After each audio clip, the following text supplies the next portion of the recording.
बिस्मिल्लाहिर्रहमानिर्रहीम। अस्सलाम वालेकुम बच्चों, अब जो हम टॉपिक पढ़ रहे हैं वो एंगुलर वेलोसिटी के बारे में है। जिस तरह इसके नाम से ज़ाहिर है कि एंगुलर का वर्ड लिखा हुआ है, तो ये लीनियर क्वांटिटी नहीं है। जो एंगुलर वेलोसिटी है वो बेसिकली एंगुलर क्वांटिटी है।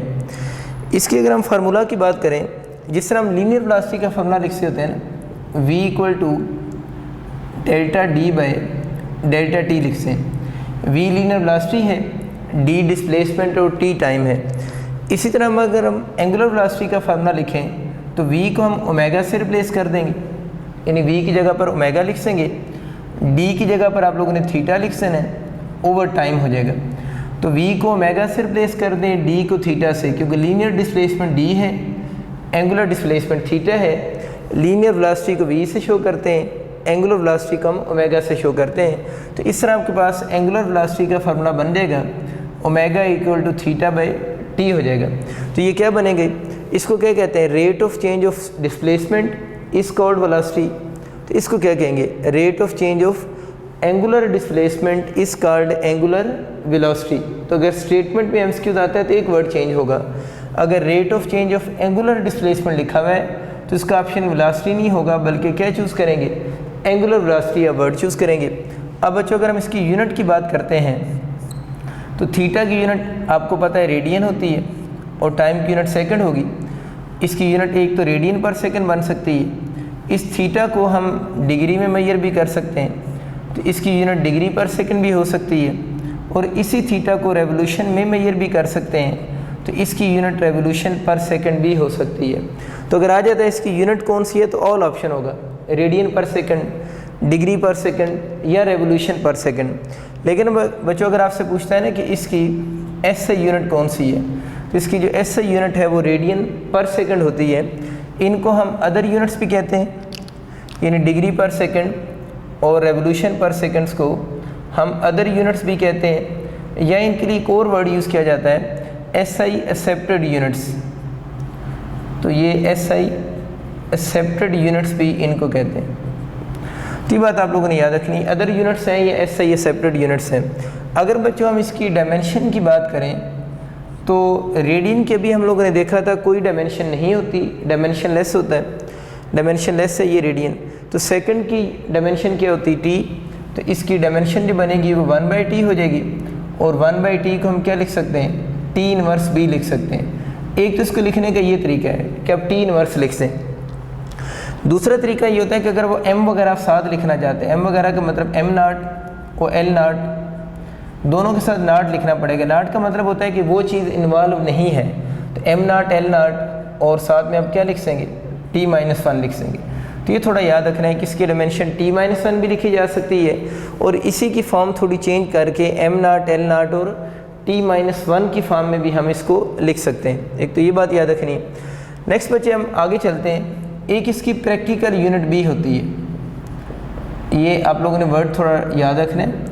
पहले एसआई यूनिट या एसआई एक्सेप्टेड यूनिट्स की बात हुई है, अभी हम बात कर रहे हैं इसकी प्रैक्टिकल यूनिट। तो इसकी जो प्रैक्टिकल यूनिट होती है उसको हम आरपीएम बोलते हैं। आरपीएम मीन रेवोल्यूशन पर मिनट। मैं थोड़ा शॉर्ट फॉर्म में इसको लिख दी है। तो आरपीएम स्टैंड फॉर होता है रेवोल्यूशन पर मिनट। तो ये आप लोगों ने याद रखना है, ये इसकी प्रैक्टिकल यूनिट होती है। आप लोगों ने देखा होगा गाड़ियाँ जो होती है उसमें दो तरह के मीटर होते हैं, एक स्पीडोमीटर होता है और उसके साथ एक आरपीएम लिखा होता है। वो आरपीएम बेसिकली रेवोल्यूशन पर मिनट को कहते हैं, जो कि एंगुलर वेलोसिटी की प्रैक्टिकल यूनिट है। मतलब प्रैक्टिकली गाड़ियों में यूज़ हो रही है ना, मतलब कमर्शियल स्केल पे इसकी ये वाली यूनिट यूज़ होती है, इसलिए इसको प्रैक्टिकल यूनिट भी कहते हैं। एक तो ये खुद एमसीक्यू आपको याद होना चाहिए। फिर मुझे आपसे पूछ सकते हैं कि 1 आरपीएम किसके इक्वल होता है ना, इसको ज़रा देखते हैं। आर स्टैंड फॉर क्या होता है, रेवोल्यूशन। तो रेवोल्यूशन में एक रेवोल्यूशन में कितने रेडियन होते हैं, 2π रेडियन। रेवोल्यूशन पर की जगह ये आ गया, मिनट की जगह कितने सेकंड बनते हैं, 60 सेकंड। तो 1 आरपीएम जो बनेगा, अगर मैं इसको लिख लूँ तो कितना बन जाएगा, π/30। तो क्या बन जाएगा, रेडियन पर सेकंड की इक्वल होता है। तो एक तो ये एमसीक्यू आप लोगों ने बच्चों याद रखना है कि अगर आपसे पूछता है ना 1 RPM किसके इक्वल होता है, तो 1 RPM π/30 रेडियन पर सेकंड के इक्वल भी होता है। और इसी को हम यूँ भी लिख सकते हैं, अभी थोड़ी देर पहले आपको याद होगा मैंने आपको एक बात बताई थी, ये जो π/30 होता है, जो हम लोगों ने एंगुलर डिस्प्लेसमेंट का आर्टिकल पढ़ा है उसमें हम लोगों ने पढ़ा था π/30 जो होता है वो 6 डिग्री की इक्वल होता है। यानी इसको हम 6 लिख सकते हैं, डिग्री सिंबल लिख सकते हैं, या डिग्री चले मैं वर्डिंग में लिख सकता हूँ 6 डिग्री पर सेकंड की इक्वल होगा, या मैं इसको यूँ लिख सकता हूँ 6 डिग्री पर सेकंड लिख सकता हूँ। तो ये आप लोगों ने याद रखना है कि 1 RPM जो होगा वो π/30 रेडियन पर सेकंड होगा, या π/30 रेडियन पर सेकंड को हम क्या लिख सकते हैं 6 डिग्री पर सेकंड भी लिख सकते हैं। तो ये चीज़ आप लोगों ने RPM के बारे में याद रखनी है कि RPM को हम रेडियन की फॉर्म में भी एक्सप्रेस कर सकते हैं, रेडियन पर सेकंड की फॉर्म में भी, और डिग्री पर सेकंड दोनों की फॉर्म में इसको एक्सप्रेस कर सकते हैं। अब बच्चों हम बात करते हैं एंगुलर जो वेलोसिटी है उसकी डायरेक्शन कैसे हम फाइंड आउट करेंगे। तो एंगुलर वेलोसिटी की जो डायरेक्शन होती है इसको फाइंड आउट करने के लिए भी हम राइट हैंड रूल ही यूज़ करते हैं, राइट हैंड रूल। आपको याद होगा प्रीवियस लेक्चर में मैंने बात की थी कि एंगुलर डिस्प्लेसमेंट की डायरेक्शन का भी रूल राइट हैंड रूल है, तब मैं बात कर रहा हूँ कि एंगुलर वेलोसिटी की डायरेक्शन का रूल भी राइट हैंड रूल है। तो इसको समझने के लिए मैं 2 सर्कल ड्रॉ कर रहा हूँ। एक सर्कल पे मैं यूँ अज्यूम कर रहा हूँ कि बॉडी जिसकी हम बात कर रहे हैं वो आपका एंटी क्लॉकवाइज मूव कर रहा है, और दूसरे केस में जिस बॉडी की बात कर रहे हैं वो क्लॉकवाइज मूव कर रहा है। यानी इस केस में बॉडी कैसे मूव कर रहा है, उसकी मूवमेंट एंटी क्लॉकवाइज है, और इस केस में बॉडी जो रोटेट कर रहा है वो क्लॉकवाइज रोटेट कर रहा है। दोनों केसेस हो गए, एंटी क्लॉकवाइज रोटेट भी हो गया और क्लॉकवाइज भी हो गया। अब इशू ये है कि इस एंगुलर वेलोसिटी की डायरेक्शन कैसे निकालनी है। तो बेसिक सा रूल है कि राइट हैंड की फिंगर्स को कर्ल करें in the direction of rotation of the body. तो अगर ये वर्टिकल सर्कल है, बोर्ड के ऊपर प्लाट हो रहा है तो वर्टिकल सर्कल है, तो आप अपने राइट हैंड की फिंगर्स को कर्ल करें। तो आप लोगों ने फिंगर्स को कर्ल किया तो थंब किधर आ रहा है, आउटवर्ड डायरेक्शन में आ रहा है। इसका मतलब है कि अगर बॉडी एंटी क्लॉकवाइज मूव कर रहा है तो उस केस में एंगुलर वेलोसिटी की डायरेक्शन किधर होगी, आउटवर्ड होगी। तो आप लोगों ने याद रखना है कि अगर बॉडी एंटी क्लॉकवाइज रोटेट करे तो आपसे पूछे ओमेगा की डायरेक्शन किधर होगी, तो आप लोगों ने इस केस में कैसे बताना है ओमेगा की डायरेक्शन किधर होगी। अभी हम लोगों का थंब किधर आ रहा है, आउटवर्ड होगी। और आउटवर्ड हम इसलिए बोल रहे हैं कि बॉडी किस प्लेन में मूव कर रहा है, वर्टिकल प्लेन में। ये वर्ड नीचे वाला याद रखना है कि अगर बॉडी किस प्लेन में मूव कर रहा है, इस वक्त वर्टिकल प्लेन में मूव कर रहा है, तो आपके पास इसकी डायरेक्शन किधर आ रही है, आउटवर्ड आ रही है। थोड़ी देर के लिए सोचें कि बॉडी यूँ हॉरिजेंटल प्लेन में मूव कर रहा है। अगर बॉडी हॉरिजेंटल प्लेन में मूव कर रहा है तो यूँ एंटी क्लॉकवाइज फिंगर्स कर्ल होंगी, तो थंब किधर आएगा, अपवर्ड। तो फिर ओमेगा की डायरेक्शन अपवर्ड होगी। तो बॉडी दोनों केस में एंटी क्लॉकवाइज रोटेट कर रहा है, लेकिन ओमेगा की हम डायरेक्शन बता रहे हैं, वो आपके पास किधर डायरेक्शन होगी, अपवर्ड होगी। और अपवर्ड ओमेगा की डायरेक्शन कब होगी, जब बॉडी जो होगा वो मूव करेगा किस में, हॉरिजेंटल प्लेन में। चलिए ये आपको आइडिया हो गया कि एक हॉरिजेंटल प्लेन और वर्टिकल प्लेन का इशू है, तो ओमेगा की डायरेक्शन आउटवर्ड भी हो सकती है, अपवर्ड भी हो सकती है, और आउटवर्ड और अपवर्ड होगी, डिपेंड करेगी किसके ऊपर, प्लेन के ऊपर। दोबारा एक बात मैं रिवाइज करता हूँ, जितनी भी एंगुलर क्वांटिटीज़ होती हैं, बॉडी जिस प्लेन में मूव करता है उनकी डायरेक्शन उस प्लेन के परपेंडिकुलर होती है। परपेंडिकुलर 2 दफ़ा बोल रहा हूँ, उनकी डायरेक्शन उस प्लेन के परपेंडिकुलर होती है। मतलब देखिए अगर ये बॉडी किस प्लेन में है, यूँ वर्टिकल प्लेन में है, तो ओमेगा की डायरेक्शन किधर आ गई। अगर बॉडी वर्टिकल प्लेन में है तो ओमेगा की डायरेक्शन आउटवर्ड है, यानी इस तरफ है। तो देखें बॉडी वर्टिकल प्लेन में है, तो बॉडी जिस प्लेन में है एंगुलर वेलोसिटी की डायरेक्शन उस प्लेन की क्या आ रही है, परपेंडिकुलर आ रही है। तो ये बात आप लोगों ने याद रखनी है कि एंगुलर वेलोसिटी जो है उसका हम एक स्पेशल नाम भी देते हैं कि angular velocity is an axial vector. Axial vector हम उन सारे वेक्टर्स को कहते हैं जिनकी direction along axis of rotation होती है, अलोंग एक्सिस ऑफ रोटेशन होगी। और एक और चीज़ नोट करें, जिस चीज़ की भी direction along axis of rotation होती है उसके बारे में हम ये भी कह सकते हैं कि उनकी डायरेक्शन परपेंडिकुलर टू दी क्या होती है, प्लेन भी होती है। तो एंगुलर वेलोसिटी जो है वो भी बच्चों एक्सियल वेक्टर है, एंगुलर डिस्प्लेसमेंट भी एक्सियल वेक्टर है। तो दोनों की डायरेक्शन अलॉन्ग एक्सिस ऑफ क्या होगी, रोटेशन होगी। और अलॉन्ग जिस चीज़ की भी direction along axis of rotation होती है वो प्लेन के क्या होगी, परपेंडिकुलर होगी। अब बच्चों इस केस में बॉडी जो है वो कैसे रोटेट कर रहा है, ये बॉडी क्लॉकवाइज रोटेट कर रहा है। अब आप वीडियो को पॉज करें और दोनों केसेस अज्यूम खुद से करके नीचे लिखें। क्या लिखना है आप लोगों ने कि बॉडी मूव तो कैसे कर रहा है, क्लॉकवाइज रोटेट कर रहा है, लेकिन दो पॉसिबिलिटीज़ है ना। जिस तरह इस वक्त ये वर्टिकल प्लेन में है, उस केस में भी आप ओमेगा की डायरेक्शन मुझे बताएं, और अगर बॉडी यूँ हॉरिजेंटल प्लेन में रोटेट करे तो उस केस में भी ओमेगा की डायरेक्शन बताएं। आप जल्दी से वीडियो को पास करके ओमेगा की डायरेक्शन लिखें और देखें जो हमारे रिजल्ट्स हैं उनके साथ मैच कर रही है या नहीं कर रही। तो मैं लिख रहा हूँ इसके बाद कि इस केस में अगर बॉडी किधर मूव कर रहा है, क्लॉकवाइज रोटेट कर रहा है, लेकिन वो वर्टिकल प्लेन में है, तो फिंगर्स को यूँ कर करो ना, तो थंब किधर आ रहा है, इनवर्ड आ रहा है। अगर इस केस में थंब इनवर्ड आ रहा है तो इसका मतलब ये हुआ कि इस केस में ओमेगा की डायरेक्शन किधर होगी, ओमेगा की डायरेक्शन इनवर्ड होगी। और इनवर्ड कब होगी, जब बॉडी किस प्लेन में मूव करेगा, वर्टिकल प्लेन में मूव करेगा। ठीक होगी बच्चों बात। इसी तरह अगर आप थोड़ी देर के लिए सोचो बॉडी यूँ हॉरिजेंटल प्लेन में मूव कर रहा है, तो फिर फिंगर्स यूँ कर लूँगी, थंब इनवर्ड होगा।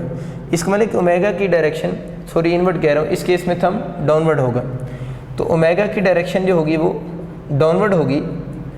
और कब डाउनवर्ड होगी, जब बॉडी किस में मूव करेगा, हॉरिजेंटल प्लेन में मूव करेगा। बहुत आसान सी और बेसिक से कंसेप्ट हैं, बस आप इनको जल्दी से रिवाइज कर लें। चलिए एक छोटा सा सवाल बनाते हैं। देखिए सपोज करें बच्चों, आप एक गाड़ी है, आप उसके व्हील को देख रहे हैं, ये उसका व्हील है और आप इसको ऑब्ज़र्व कर रहे हैं। ठीक हो गया, ये उस कार का व्हील है और आप उस व्हील को ऑब्ज़र्व कर रहे हैं, और ये जो कार है वो इस डायरेक्शन में मूव कर रही है, यानी उसकी डायरेक्शन मोशन है और आप इसको ऑब्ज़र्व कर रहे हैं। अब आप लोगों ने बताना है कि इस केस में ये अगर मोशन ओवरऑल उस तरफ है तो व्हील ऐसे रोटेट कर रहा होगा। ये आपको व्हील की रोटेशन तो नहीं गिवन होगी जैसे ये मोशन लिखा होगा, ये आप खुद सोचेंगे कि व्हील फिर कैसे रोटेट कर रहा होगा। तो मोशन अगर इस तरफ है तो व्हील इस तरह रोटेट कर रहा होगा। तो मैं आपसे पूछ रहा हूँ, मुझे बताएं ओमेगा की डायरेक्शन किस तरफ होगी।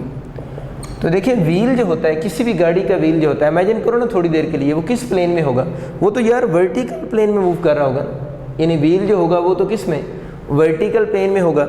और अगर उसकी मोशन टुवर्ड्स राइट साइड है तो व्हील ने कैसे मूव करना है, क्लॉकवाइज मूव करना है। कैसे मूव करना है, क्लॉकवाइज। तो किसकी वो डायरेक्शन पूछ रहा है आपसे, ओमेगा की। तो ज़रा निकालें ना, ओमेगा का क्या रूल होता है, फिंगर्स ऑफ राइट हैंड को कर्ल करें। व्हील की प्लेन को तो मसला ही नहीं है ना, व्हील तो किस प्लेन में है, वर्टिकल प्लेन में ही होता है। बस मोशन डिसाइड करेगी कि क्लॉकवाइज आपको नज़र आएगा या एंटी क्लॉकवाइज। अगर इस साइड में मोशन है तो आप इसको रोटेट करवाओ ना, तो कैसे रोटेट हो रही है, क्लॉकवाइज। तो हम किधर जा रहे हैं, इनवर्ड। तो इस केस में जो व्हील का ओमेगा होगा उसकी डायरेक्शन बच्चों किधर होगी, इनवर्ड डायरेक्शन में होगी। तो आपको आइडिया हो गया कि एंगुलर वेलोसिटी एक्सियल वेक्टर है, और एक्सियल वेक्टर की ये बेसिक प्रॉपर्टीज याद रखनी है, रूल याद रखना है। ये प्लेन्स का थोड़ा सा कंसेप्ट है, इसको आप लोगों ने माइंड में रखना है। आगे चलते हैं। देखो हम लोगों ने प्रीवियस लेक्चर में पढ़ा था S = R थीटा। ये लीनियर क्वांटिटी थी और ये एंगुलर क्वांटिटी थी। तो हम लोगों ने S और R थीटा को आपस में लिंक कर दिया, और हमें पता है S = R थीटा जो फार्मूला है, ये वाला फार्मूला किस मोशन के लिए है, सर्कुलर मोशन के लिए है। अभी हम दोबारा फार्मूला बनाते हैं। ये तो हम लोगों ने लीनियर डिस्प्लेसमेंट को एंगुलर डिस्प्लेसमेंट के साथ लिंक किया है ना। तो अब हम लीनियर वेलोसिटी को एंगुलर वेलोसिटी के साथ कैसे लिंक करेंगे, v को ओमेगा के साथ कैसे लिंक करेंगे। अगर तो बच्चे मैं उसकी वेक्टर फॉर्म लिखूँ ना, तो वेक्टर फॉर्म उसकी बनती है v = ओमेगा क्रॉस r। ये बड़ा इंपॉर्टेंट फार्मूला है, इसको अपने माइंड में रखें। तो v = क्या बनता है, ओमेगा क्रॉस r। इसका मतलब ये हुआ कि ये जो लीनियर वेलोसिटी है that is the result of cross product between omega and position vector. तो ओमेगा और पोजीशन वेक्टर के वो क्रॉस प्रोडक्ट का रिजल्ट है। और हम लोगों ने पढ़ा हुआ है कि जो चीज़ भी क्रॉस प्रोडक्ट का रिजल्ट होती है वो जिन चीज़ों से मिलकर बनी होती है उनके साथ उसका एंगल 90 डिग्री होता है। मैं थोड़ा एक्सप्लेन करता हूँ इस बात को, कुछ बच्चों को समझ नहीं आई। जो बात अभी मैंने बोली है उसका मतलब ये है, अगर आप कैंसिल आ जाता है v और ओमेगा का एंगल कितना है, तो हम कहते हैं v और ओमेगा का एंगल 90 डिग्री होगा, ये मैं बात कह रहा हूँ।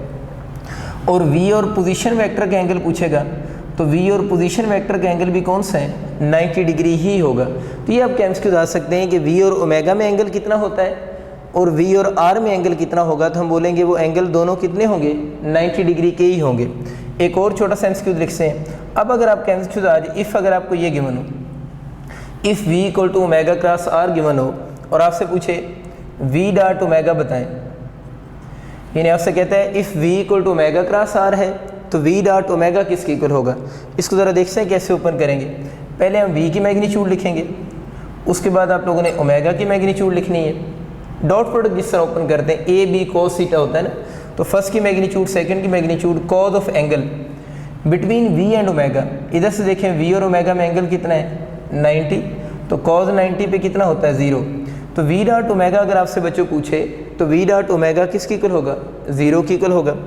इसी तरह अगर आपके एमसीक्यू आ जाता है, आपसे पूछता है v डॉट r बताएं, यानी v का r के साथ डॉट प्रोडक्ट बताएं, तो उसको भी डॉट प्रोडक्ट ओपन करो। पहले फर्स्ट फैक्टर की मैग्नीट्यूड, फिर सेकंड की magnitude, then cos of angle between v and r। If करके ये कंडीशन गिवन है, तो इस कंडीशन में देखें v और r में एंगल कितना है, 90 है, तो कॉज 90 पे कितना होता है, 0। तो ये और v डॉट r जो बनेगा दैट इज़ इक्वल टू 0 हो। अब बच्चों इस फार्मूला को हम ओपन कर सकते हैं। अगर इसका क्रॉस प्रोडक्ट मैं ओपन कर दूं तो v is equal to omega r sine of theta into n cap हो जाएगा। n कैप आपको यहाँ पर पता है नॉर्मल यूनिट वेक्टर होता है। n कैप को क्या बोलते हैं, नॉर्मल यूनिट वेक्टर कहते हैं। और यहाँ पर ये नॉर्मल यूनिट वेक्टर जो है वो डायरेक्शन शो कर रहा है किसकी, वेलोसिटी की डायरेक्शन शो कर रहा है। तो अगर मैं आपसे पूछूं n कैप में और v वेक्टर में कितने डिग्री एंगल है, तो इन दोनों में एंगल तो कितने डिग्री है, 0 डिग्री एंगल है। मैं आपको ना थोड़ी डायग्राम बनाकर समझाता हूँ बात, ताकि आपको थोड़ा और कंसेप्ट क्लियर हो जाए। देखिए आप माइंड में रखें कि बॉडी हॉरिजेंटल सर्कल में मूव कर रहा है। अगर बॉडी हॉरिजेंटल सर्कल में मूव कर रहा है तो यहाँ पर वो बॉडी है, ये सर्कल का सेंटर है, और ये इस बॉडी यूँ मूव कर रहा है, एंटी क्लॉकवाइज अज्यूम कर लेते हैं मूव कर रहा है, और ये उस बॉडी का एक्सिस ऑफ रोटेशन बना देते हैं, यानी ये जिस बॉडी की हम बात कर रहे हैं उसका एक्सिस ऑफ रोटेशन है। अब इस केस में अगर anti clockwise body horizontal circle में मूव कर रहा है तो ओमेगा किधर होगा, अपवर्ड होगा, यानी omega along axis of rotation होगा। ये अगर इसका सेंटर है ना, ये वो बॉडी है जो मूव कर रहा है, तो ये r जो होगा इसका पोजीशन वेक्टर होगा। पोजीशन वेक्टर की direction away from point O होगी, यानी सर्कल के सेंटर से अवे होता है पोजीशन वेक्टर, टुवर्ड्स नहीं होता। इसको याद रखना बात को। अच्छा, अब यहाँ से आपको क्या नज़र आ रहा है कि v का और r का अगर ओमेगा का और r का अगर कभी आपसे एंगल पूछे, सर्कुलर मोशन की बात हो रही है ना, तो सर्कुलर मोशन में ओमेगा और r का आपस में एंगल कितने डिग्री है, 90 डिग्री है। लेकिन ये वाली बात हम सिर्फ किस मोशन के लिए भी कर रहे हैं, सर्कुलर मोशन के लिए। अब इसकी जो वेलोसिटी होगी ना, उस वेलोसिटी की डायरेक्शन अलोंग द टेंजेंट होगी, यानी वेलोसिटी अगर हम बॉडी एंटी क्लॉकवाइज मूव कर रहा है तो इस वेलोसिटी की डायरेक्शन अलोंग दी टेंजेंट होगी, यानी इसकी डायरेक्शन किधर है, अलोंग टेंजेंट। इसकी डायरेक्शन किधर है, अलोंग एक्सिस ऑफ रोटेशन। और इसकी डायरेक्शन तो आपको नज़र आ रहा है अलोंग रेडियस है और अवे फ्रॉम सेंटर, दो बातें, along radius and away from centre.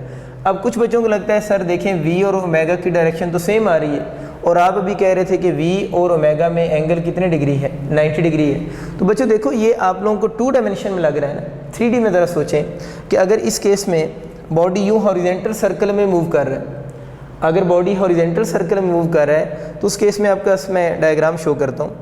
यूँ समझने कि अगर हॉरिजेंटल सर्कल मूव कर रहा है तो ये आपके पास उसका r की डायरेक्शन है, उसका ओमेगा हॉरिजेंटल सर्कल में किधर होगा, अपवर्ड होगा।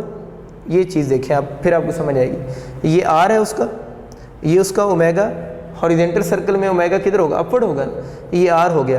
तो v की डायरेक्शन किधर होगी, along the tangent, you inward होगी, यानी ये चीज़ है इनवर्ड होगी। अब मैं इसको आपको वर्टिकल करके शो करता हूँ। तो किसी भी जगह से देखें एंगल कितने डिग्री, 90 नहीं, इन दो के दरम्यान में देखें 90 है, तो इन दो के दरम्यान में भी कितना आ रहा है, 90। तो यूँ डायग्राम है सर, ये डायग्राम है। आपको ये व्यू तो क्लियर नहीं होगा, इसी को मैं टिल्ट करके शो कर रहा हूँ। तो इन तीनों वेक्टर्स में एंगल कितने डिग्री हैं, 90 के एंगल हैं। तो ओमेगा और r में भी सर्कुलर मोशन में एंगल कितने डिग्री है, 90 डिग्री है। तो अगर इसी फार्मूले की मैं मैग्नीट्यूड लिखूँ, अगर मैग्नीट्यूड लिखेंगे तो v इज़ इक्वल टू, ये बन जाएगा ओमेगा r और साइन थीटा, ये बच्चों मैंने मैग्नीट्यूड लिखी है ना। अब मुझे बताओ सर्कुलर मोशन में ये थीटा एंगल वैसे किसके दरम्यान में है, इस पोजीशन वेक्टर और ओमेगा के दरम्यान में है, और सर्कुलर मोशन में देखें ओमेगा और आर के दरम्यान में एंगल 90 डिग्री बन रहा है। तो v is equal to omega r sine of 90 degree हो गया, और साइन 90 पे 1 होता है, तो your v is equal to r omega या ओमेगा आर आप इसको लिख सकते हैं। चलो मैं इसको कॉमन फॉर्म लिख सकता हूँ, v equal to r omega. ये आप लोगों ने याद रखना है कि ये वाला जो फार्मूला है, ये वाला फार्मूला किस मोशन के लिए है, फिर सर्कुलर मोशन के लिए फार्मूला है, क्योंकि आप लोगों ने इस फार्मूला की डेरिवेशन के अंदर आप लोगों ने एंगल कितना यूज़ किया है, 90 डिग्री यूज़ किया है। इसका मतलब ये हो कि this formula is only valid for the circular motion. ये बात आप लोगों ने अब माइंड में रखनी है। अब बच्चों इसी फार्मूला की हम प्रैक्टिस करते हैं कि इसके एमसीक्यूज़ किस तरह के बन सकते हैं। इनमें से एक एमसीक्यू मैंने लिखा है बोर्ड पे। इस एमसीक्यू में कह रहे हैं कि एक व्हील है और उस व्हील का आपको डायमीटर गिवन है, और क्वेश्चन में बता रहा है कि उस व्हील का डायमीटर 1 मीटर है। ये उसने लिखा हुआ है कि when a wheel having diameter 1 metre, इन व्हील का डायमीटर 1 मीटर है और वो जो व्हील है वो रोटेट कर रहा है, और क्वेश्चन में उसकी एंगुलर वेलोसिटी गिवन है, और उसकी एंगुलर वेलोसिटी गिवन है 30 रेवोल्यूशन पर मिनट, 30 रेवोल्यूशन पर मिनट। हम इस रेवोल्यूशन पर मिनट को रेडियन पर सेकंड में कन्वर्ट कर सकते हैं, और अभी हम लोगों ने पढ़ा है कि जो रेवोल्यूशन पर मिनट होता है उसको डायरेक्ट हम रेडियन पर सेकंड में कैसे कन्वर्ट करेंगे।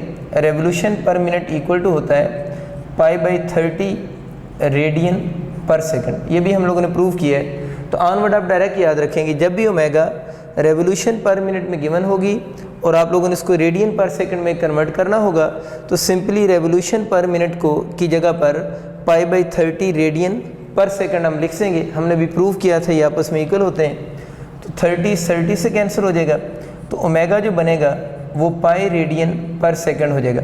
अच्छा, ये आपका इतना भी एमसीक्यू आ सकता है कि आपको ओमेगा रेवोल्यूशन पर मिनट में गिवन हो और आपसे कहे कि इसको रेडियन पर सेकंड में एक्सप्रेस करें, तो सिंपल आप लोगों को याद रखना है कि रेवोल्यूशन पर मिनट जो होता है वो π/30 रेडियन पर सेकंड की इक्वल होता है। तो ओमेगा को हम लोगों ने रेडियन पर सेकंड में कन्वर्ट कर लिया। क्वेश्चन उसका ये है, द लीनियर स्पीड पूछी हुई है of a point on its rim. कहते हैं इसके रिम के ऊपर यूँ समझ लें कि यहाँ पर कोई पॉइंट है और वो पॉइंट ज़रा मूव कर रहा है, तो आपसे पूछ रहे हैं कि इस पॉइंट की जो लीनियर स्पीड है वो बताएं।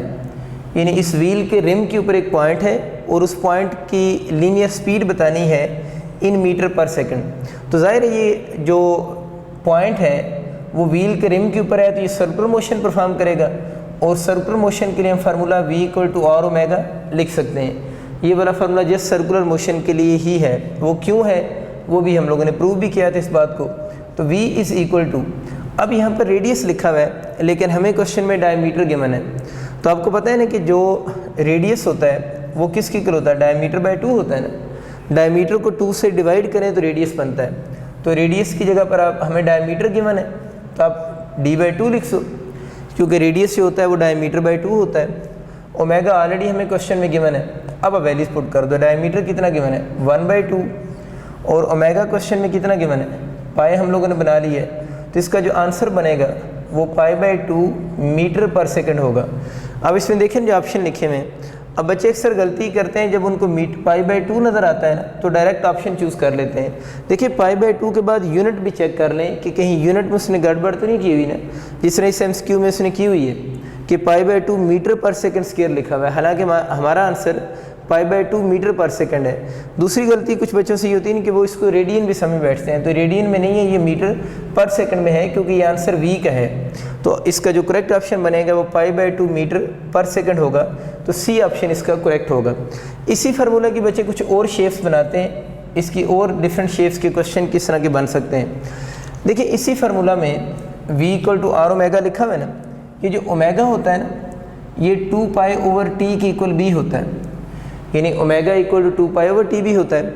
यहाँ से एक और छोटा सा एमसीक्यू पहले बना लेते हैं। देखिए ओमेगा तो 2π/t आप लोगों को याद है, अगर इसको इससे मल्टीप्लाइड कर दूँ तो ओमेगा t इक्वल टू 2π होगा। तो अगर आपका कभी एमसीक्यू तो आ जाए ना, the product of angular velocity and time period, the product of angular velocity and time period equal to 2π होगा।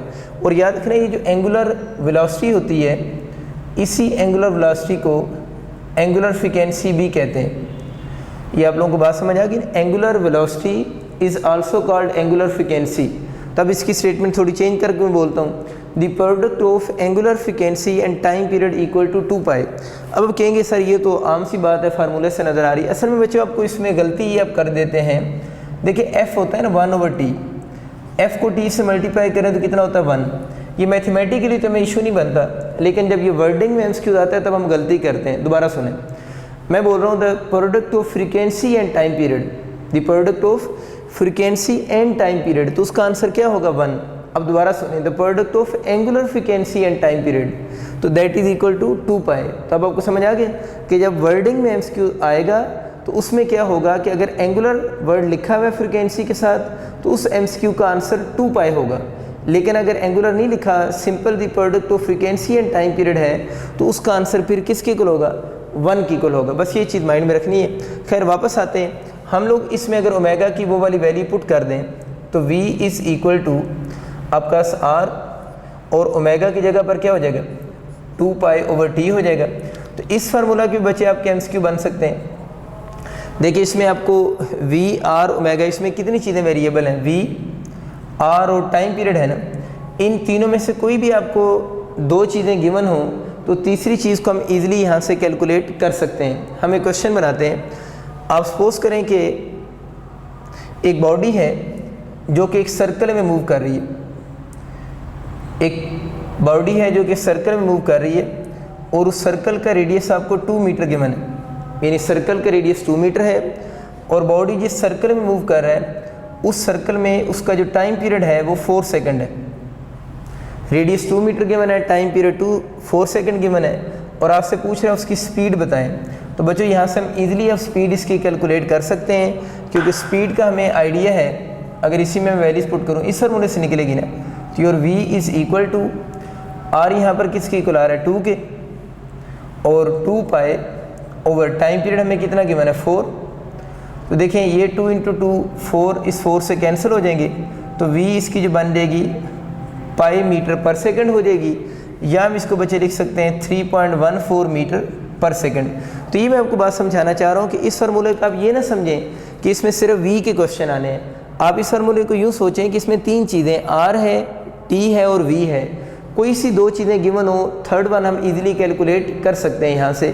जिस तरह भी मैंने v को सब्जेक्ट बनाकर कैलकुलेट किया है, और आप लोगों ने आखिरी पॉइंट नोट किया है ना, इसमें पाई मीटर पर सेकंड भी ऑप्शन हो सकता है और 3.14 भी हो सकता है। अगर दोनों लिखे होंगे तो हमारा आंसर बोथ आर करेक्ट होगा। अभी बच्चों हम बात कर रहे थे इस फार्मूला की, v is equal to 2πr/, time period. इस फार्मूला में हम लोगों ने ये चीज़ सीखी है कि अगर मैंने v फाइंड आउट किया था, सर्कल का रेडियस और टाइम पीरियड हमें गिवन था, तो मैं आपसे कह रहा था इसको डिफरेंट फॉर्म में क्वेश्चन आ सकते हैं। सपोज करें अगर आपको रेडियस के क्वेश्चन पूछता है तो उसका फार्मूला क्या बन जाएगा, v टाइम पीरियड ओवर 2π हो जाएगा।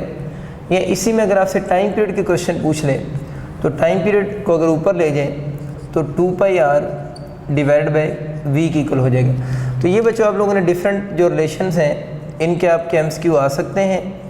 इन फार्मूलाज को आप लोगों ने माइंड में रखना है। इसमें देखें v और t गिवन हो रेडियस कैलकुलेट हो जाएगा, r और v गिवन हो तो टाइम पीरियड कैलकुलेट हो जाएगा। v हम ऑलरेडी पहले कैलकुलेट कर चुके हैं। इसी फार्मूले को थोड़ा और हम चेंज कर सकते हैं। अभी हम लोगों ने पढ़ा था जो फ्रीक्वेंसी होती है वो 1/, टाइम पीरियड की इक्वल होती है। अगर फ्रीक्वेंसी 1/, टाइम पीरियड है तो इसी इन फार्मूला में, जिस तरह ये पहला फार्मूला है v इज़ इक्वल टू, तो 2πr, और ये जो 1/, टाइम पीरियड लिखा हुआ है इसको हम किससे रिप्लेस कर सकते हैं, f से रिप्लेस कर सकते हैं। तो ये फार्मूला आपका बन जाएगा v equal to 2πr × f हो जाएगा। इसका मतलब ये हुआ कि अगर हमें क्वेश्चन जो है वो आप लोगों का टाइम पीरियड के बजाय फ्रीक्वेंसी की फॉर्म में भी गिवन हो, यानी आपको फ्रीक्वेंसी गिवन हो और आपको रेडियस गिवन हो, तो फिर भी हम उस बॉडी की लीनियर स्पीड को कैलकुलेट कर सकते हैं। और अभी हम लोगों ने एंगुलर स्पीड का एक फार्मूला पढ़ा था कि t इज़ इक्वल टू 2π/ω, और ओमेगा मैंने आपको बताया था कि एंगुलर वेलोसिटी भी इसे कहते हैं और एंगुलर फ्रीक्वेंसी भी इसे कहते हैं, दोनों इसी के नाम है। इसको हम एंगुलर वेलोसिटी का नाम भी दे रहे होते हैं और एंगुलर स्पीड का नाम भी दे रहे होते हैं। अब इनके एमसीक्यू देखते हैं किस तरह के आ सकते हैं। एक बहुत फेमस एमसीक्यू मैं आप लोगों के साथ डिस्कस करता हूँ। देखिए सपोज करें बच्चे 2 कार्स हैं, ये 2 डिफरेंट कार हैं। एक ये वाली कार कर लेते हैं, एक इधर कार है। इस कार की मास m1 है इस कार की मास m2 है और ये जिस सर्कल में मूव कर रही है उस सर्कल का रेडियस r1 है और ये जिस सर्कल में मूव कर रही है उसका रेडियस r2 है। इसका रेडियस r1 और इसका जो रेडियस है वो r2 है, ठीक है। और दोनों मूव कर रही हैं और दोनों ने अपना वन कंप्लीट रोटेशन जो है कवर की है, यानी दोनों ने वन कंप्लीट रोटेशन कवर की है in same length of time, in same length of time, in same length of time. इस बात का मतलब है कि दोनों ने अपने वन रोटेशन को कंप्लीट करने में टाइम क्या लिया है, सेम लिया है। तो वो कहना ये चाह रहा है कि दोनों ने जब सर्कल में मूव कर रही हैं तो एक रोटेशन कंप्लीट करने में दोनों का जो टाइम पीरियड है वो सेम है, ठीक होगी बात। और आपसे क्वेश्चन भी पूछ रहा है कि आपको बात समझ आ गई, दो कार्स हैं, दोनों डिफरेंट सर्कल में मूव कर रही हैं। फर्स्ट सर्कल में मूव कर रही जो कार उसकी मास m1 है, रेडियस r1 है। दूसरे सर्कल में जो कार मूव कर रही है उसकी मास m2 है, रेडियस r2 है।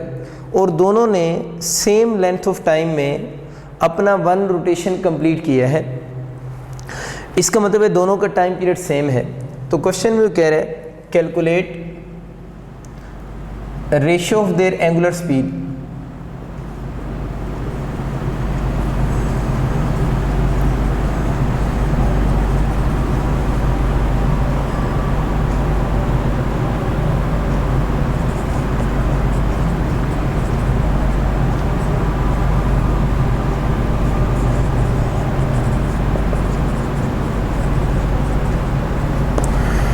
ये हमसे वो डिमांड कर रहा है कि calculate the ratio of their angular speed of first car to that of second car.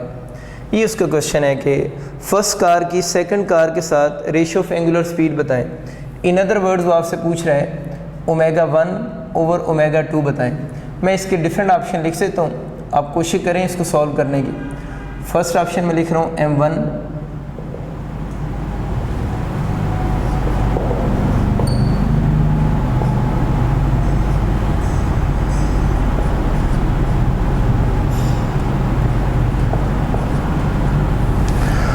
देखिए इसका फिर कौन सा ऑप्शन आपको लग रहा है करेक्ट ऑप्शन होगा। बहुत आसान क्वेश्चन है। देखिए हमसे एंगुलर स्पीड की रेशियो पूछी गई है और क्वेश्चन में ये हिंट गिवन है टाइम पीरियड सेम है। आप इसी फार्मूला को सब्जेक्ट बनाकर सॉल्व कर लें। इसमें उसने ओमेगा के बारे में पूछा है। देखिए ओमेगा का जो फार्मूला होता है वो आपका क्या बनेगा, 2π/t हो जाएगा। यानी ओमेगा यहाँ से बनेगा वो 2π/t है। अगर बच्चों ओमेगा 2π/t की इक्वल आ रहा है तो इस क्वेश्चन में हमें क्या हिंट गिवन है, टाइम पीरियड तो सेम है।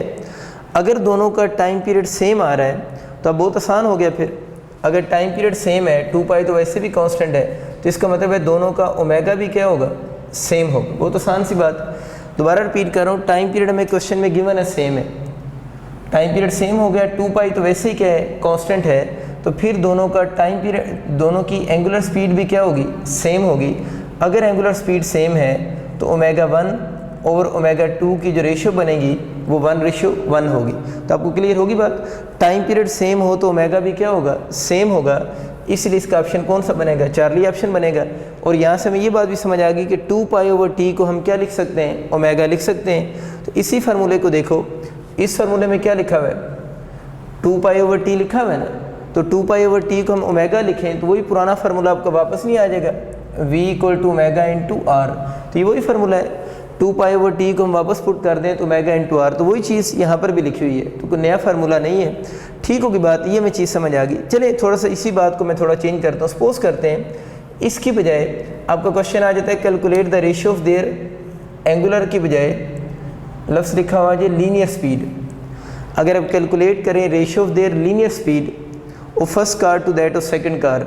अब वो आपसे बच्चों क्या डिमांड कर रहा है, वो आपसे पूछ रहा है v1 ओवर v2 बताएं, फिर कौन सा ऑप्शन करेक्ट होगा। ऑप्शन यही है और आपसे पूछ रहा है v1 ओवर v2 का ऑप्शन कौन सा करेक्ट होगा।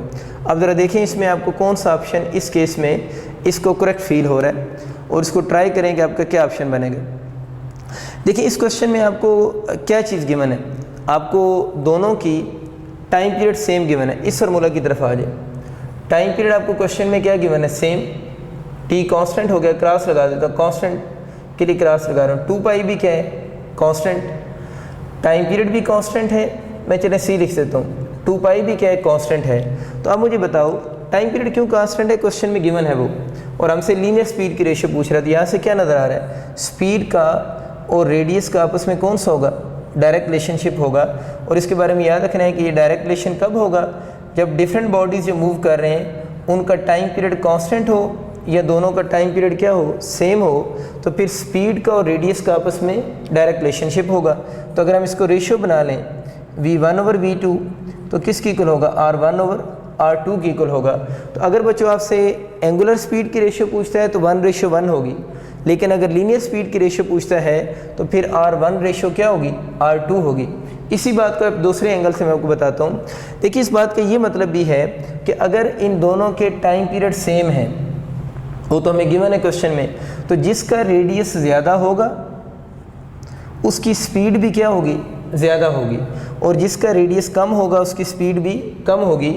मीन जो छोटे सर्कल में मूव कर रही है उसकी स्पीड्स कम है, और जो बड़े सर्कल में मूव कर रही है उसकी स्पीड क्या होगी, ज़्यादा होगी, अगर दोनों के टाइम पीरियड क्या होंगे, सेम होंगे। तो कंडीशन याद रखनी लाजमी, अगर टाइम पीरियड सेम है तो फिर दोनों की एंगुलर स्पीड सेम होगी, लेकिन दोनों की लीनियर स्पीड जो है वो बच्चे सेम नहीं होगी। इसी क्वेश्चन में अगर उसने ओमेगा की रेशियो पूछी है, तो अगर वैसे वो आपसे फ्रीक्वेंसी की सिंपल रेशियो पूछ रहे हैं, एफ़ की रेशियो बताओ, f1/f2, वो तो बहुत आसान हो जाता है ना, क्योंकि दोनों के टाइम पीरियड सेम है।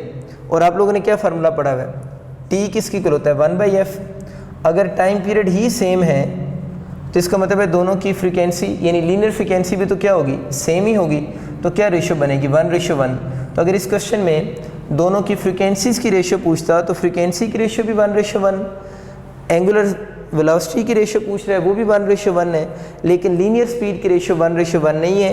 लीनियर स्पीड का डायरेक्ट रिलेशन होगा किसके साथ, रेडियस के साथ। अब बच्चों हम इसी एंगुलर मोशन का एक बहुत फेमस रिलेशनशिप स्टडी करते हैं। उसके लिए आप यूँ समझ लें कि ये कोई फ़ैन है और उस फ़ैन का एक सिंगल विंग मैंने आपको समझाने के लिए बनाया है, और ये फ़ैन का जो विंग है वो यूँ सर्कुलर मोशन कर रहा है, यानी ये इसका एक्सिस रोटेशन है, और इसका ये वाला विंग जो है वो इस तरह सर्कुलर मोशन कर रहा है, यूँ ये पूरे सर्कल में मूव कर रहा है।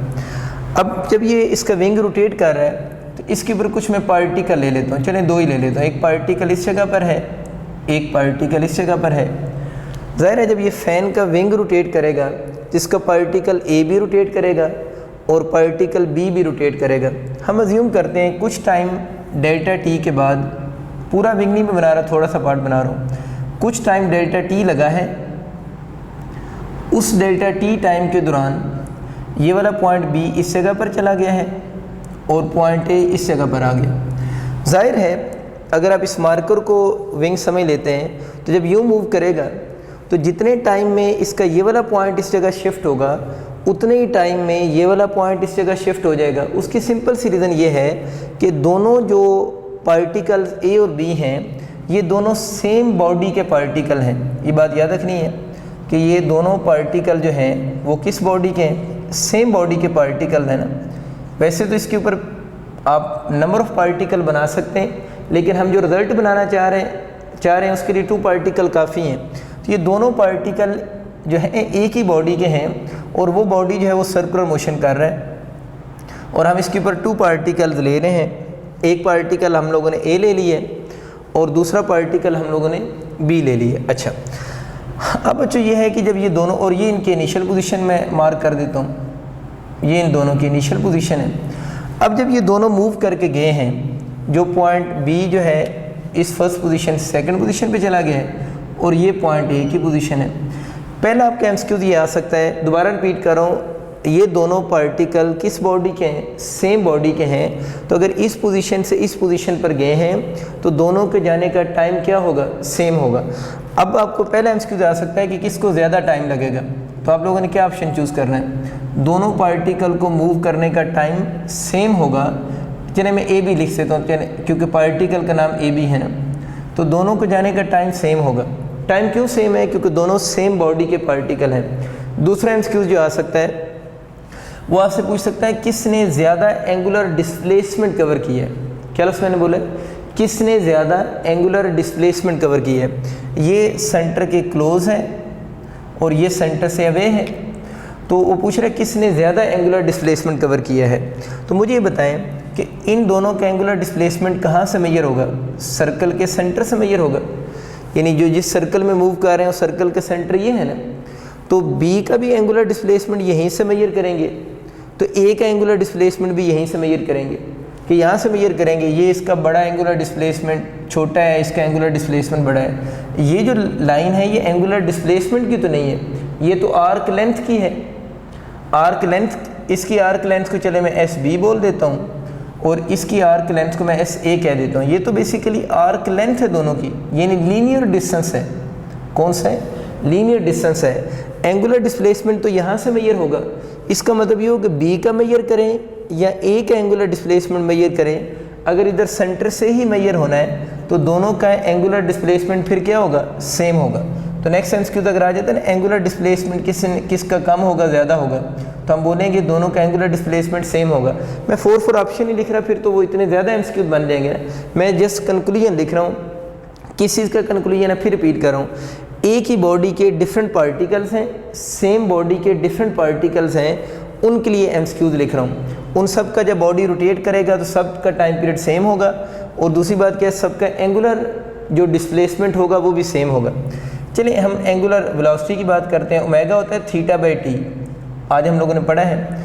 ओमेगा अगर थीटा बाई टी होती है तो वो आपसे पूछेगा बताएं बी और ए जो पार्टिकल हैं इसमें एंगुलर स्पीड किसकी ज़्यादा है। कौन सी? एंगुलर वेलोसिटी या एंगुलर स्पीड किसकी ज़्यादा है। तो बच्चों देखो इन दोनों का थीटा भी सेम है, दोनों का टाइम, दोनों ने टाइम भी क्या लिए? सेम लिए है।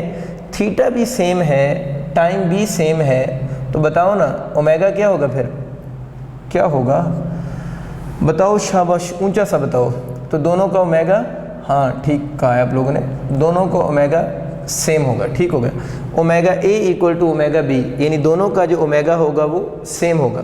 बड़ी इंपॉर्टेंट और काम की बात मिल गई जनाब हमें, ओमेगा सेम है। अब मुझे बताओ, बल्कि बताने की ज़रूरत क्यों नहीं, मैंने ही बता दी है।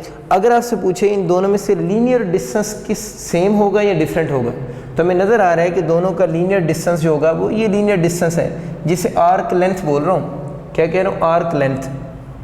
तो दोनों की आर्क लेंथ डिफरेंट होगी और आपका करेक्ट ऑप्शन होगा s a greater than s b, यानी दोनों की आर्क लेंथ सेम नहीं है। रेडियस तो हमें नज़र आ रहा है ना, दोनों का सेम नहीं है। इसका रेडियस कौन सा बनेगा? आर ऑफ ए, सॉरी इसका यहाँ से यहाँ तक रेडियस आर ऑफ बी है पहले वाले का, और दूसरे का रेडियस कौन सा होगा? Are of A. रेडियस तो वो पूछेगा बनी है, नज़र आ रहे हैं हमें कि आर ऑफ ए जो है वो ज़्यादा है देन किससे? आर ऑफ बी से। वो तो डायग्राम से क्लियर है, इन दोनों के पूछे जाने के चांसेस नहीं, क्योंकि ये तो अंडरस्टूड है, नज़र आ रहे हैं ना। अच्छा नेक्स्ट आगे बात करते हैं। अब अगर आपसे वो पूछता है कि लीनियर स्पीड बताएं किसकी ज़्यादा होगी, एंगुलर स्पीड तो सेम है, वो आपसे पूछ सकता है कि लीनियर स्पीड बताएं किसकी कम होगी और किसकी लीनियर स्पीड ज़्यादा होगी। तो देखो फार्मूला लीनियर स्पीड का क्या होता है, v is equal to r omega, ये सबको याद है, v equal to r omega.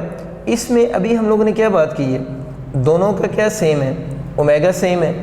अगर ओमेगा सेम है, कांस्टेंट सेम मतलब कांस्टेंट, कांस्टेंट को जब हटाते हैं तो इधर इक्वल भी ख़त्म हो जाता है ना, मल्टीप्लाई हो जाता है सारा कुछ, मल्टीप्लाई नहीं होता, इक्वल की जगह प्रोपोर्शनल आ जाता है, तो v is proportional to r हो जाएगा। ठीक हो गया, ओमेगा बच्चों सेम है, आपको पता चल गया हुआ है, v और r का डायरेक्ट रिलेशन होगा। इसका मतलब ये हुआ जिस पार्टिकल का r ज़्यादा होगा, r मीन रेडियस जिसका ज़्यादा होगा, उसकी स्पीड क्या होगी? ज़्यादा होगी। तो क्या इन दोनों का रेडियस सेम है? रेडियस तो बच्चों सेम नहीं है, तो जिसका रेडियस ज़्यादा है उसकी स्पीड ज़्यादा होगी। तो किसका रेडियस ज़्यादा है? ए वाले का। तो v ऑफ ए जो होगा वो ग्रेटर होगा देन किससे? v ऑफ b से। तो इस वाले की लीनियर स्पीड ज़्यादा होगी देन इस वाले से। तो मैं कह सकता हूँ ना, एक ही बॉडी के जो पार्टिकल होते हैं जब वो पार्टिकल मूव करते हैं तो सबकी लीनियर स्पीड डिफरेंट होती है। और लीनियर स्पीड क्यों डिफरेंट होती है? क्योंकि लीनियर स्पीड वैसे एक तो रेडियस के साथ आप लिंक कर सकते हैं, इससे भी तो सोच सकते हैं, क्योंकि दोनों की आर्क लेंथ डिफरेंट है, इसलिए हम कहते हैं दोनों की लीनियर स्पीड क्या होगी? डिफरेंट होगी, लेकिन इन दोनों की एंगुलर स्पीड क्या होगी? सेम होगी। तो ये बच्चे बहुत फेमस एमसीक्यूज हैं सारे, आप लोगों ने इसको सेम बॉडी प्रॉब्लम अक्सर बोलता होता है इस टॉपिक को, कि सेम बॉडी प्रॉब्लम के लिए आप लोगों ने इन सारे रिजल्ट्स को अपने माइंड में रखना है। एक और छोटी सी कन्फ्यूजन रिमूव करते हैं, फिर हम आपको जो एंगुलर वेलोसिटी है उसके थोड़े मैं अच्छे लेवल के एमसीक्यूज करवाता हूँ। ये जो अभी आपको मैं पढ़ा रहा हूँ ये टोटल आपके एफएससी के अकॉर्डिंग बातें हैं। इंटरेस्ट में समटाइम ये होता है कि कुछ क्वेश्चन थोड़े चेंज होकर भी आते हैं, तब इसके बाद हम वो कुछ अच्छे वाले क्वेश्चन की तरफ जाएंगे। इससे पहले एक और थोड़ा सा अच्छा सवाल देख लें। सपोज करते हैं बच्चे कोई डिस्क है, एक डिस्क है और उस डिस्क का जो रेडियस है वो आर है, डिस्क का रेडियस आर है। डिस्क है तो इसका मतलब ये सारी फिल होगी। डिस्क है और उसके रेडियस आर है। चलो मैं लिख देता हूँ उसका रेडियस 2 मीटर है, ये उसका सेंटर है। और वो जो डिस्क है वो रोटेट कर रही है, डिस्क रोटेट कर रही है और उसकी जो एंगुलर स्पीड है वो 60 रेवोल्यूशन पर मिनट है। यानी उसकी जो एंगुलर स्पीड है वो 60 रेवोल्यूशन पर मिनट है। जहाँ पर भी हमें रेवोल्यूशन पर मिनट नज़र आए आप लोगों ने जज्बाती हो जाना है और उसको रेडियन पर सेकंड में कन्वर्ट कर देना है फ़ौरन पकड़ के। तो रेवोल्यूशन पर मिनट को कैसे कन्वर्ट करेंगे, क्या बताया था आपको, π/30, शाबाश, रेडियन पर सेकंड। तो ये इससे कैंसिल हो गया तो ओमेगा किसके इक्वल हो जाएगा, 2π रेडियन पर सेकंड। तो 60 रेवोल्यूशन पर मिनट था, आप लोगों ने इसको फ़ौरन से रेडियन पर सेकंड में कन्वर्ट कर दिया। सवाल उसका ये है कि इसका रेडियस आर है, इसके यहाँ पर एक पॉइंट है, यानी ये डिस्क है ना, बेसिकली डिस्क मैंने ली है, डिस्क के ऊपर इस जगह पर एक पॉइंट है, उस पॉइंट का सेंटर से डिस्टेंस r/2 है, सेंटर से डिस्टेंस r/2 है। और ये जो पॉइंट है इस पॉइंट की आपसे वो v पूछ रहा है, यानी इस पॉइंट की लीनियर स्पीड क्या होगी। ये बात समझ आ गई। जाहिर है कि इस डिस्क के ऊपर बहुत सारे पॉइंट्स होंगे, उनमें से एक पॉइंट की लीनियर स्पीड पूछ रहा है और ये पॉइंट भी मैंने बना दी है। इस तरह सर्कुलर मोशन क्या कर रहा होगा, परफॉर्म तो कर रहा होगा।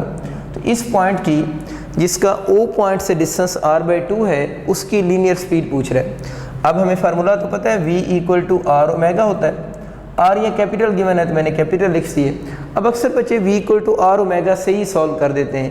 यहाँ पर r असल में रेडियस नहीं है, r बेसिकली जो पार्टिकल अंडर ऑब्जर्वेशन है उसका सेंटर से डिस्टेंस है। ये अब कंसेप्ट पढ़ें तो ज़्यादा अच्छा है कि r यहाँ पर जो पार्टिकल अंडर ऑब्जर्वेशन है उसका O पॉइंट से डिस्टेंस है। तो यह अंडर ऑब्जर्वेशन रिम का कोई पॉइंट तो नहीं है, अंडर ऑब्जर्वेशन ये वाला पॉइंट है और इस पॉइंट का यहाँ से जो डिस्टेंस बनता है वो कितना है, r/2 डिस्टेंस है।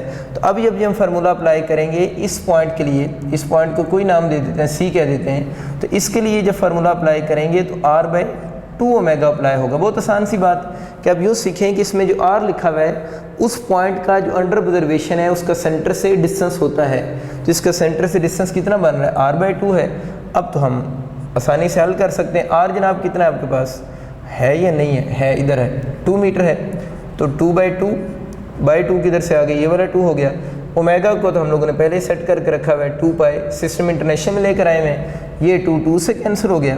तो जो v होगी वो क्या बनेगी, 2π रेडियन होगी, नहीं 2π मीटर पर सेकंड होगी, क्योंकि हम सिस्टम इंटरनेशनल में क्वेश्चन को सॉल्व कर रहे हैं। तो इसका जो v बनेगा दैट इज़ इक्वल होगा 2π मीटर पर सेकंड।